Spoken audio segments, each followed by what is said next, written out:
வேதங்கள் யாவும் ஈசனை போற்றுதே, எழிற்கோலங்கள் காட்டியாடும் நாதனை பாடுதே.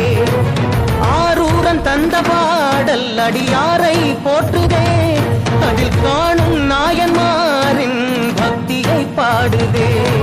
சம்பந்த தேவாரம் கேட்டு சாம்பல் பெண்ணானதே, அப்பர்தம் தாண்டகம் கேட்டு நாகம் உயிர் தந்ததே.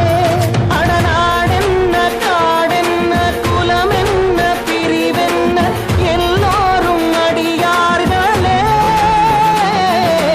திங்கள் சூடிய நாதனே கங்கை நாடிய வேதனே மங்கை கூடிய பாகனே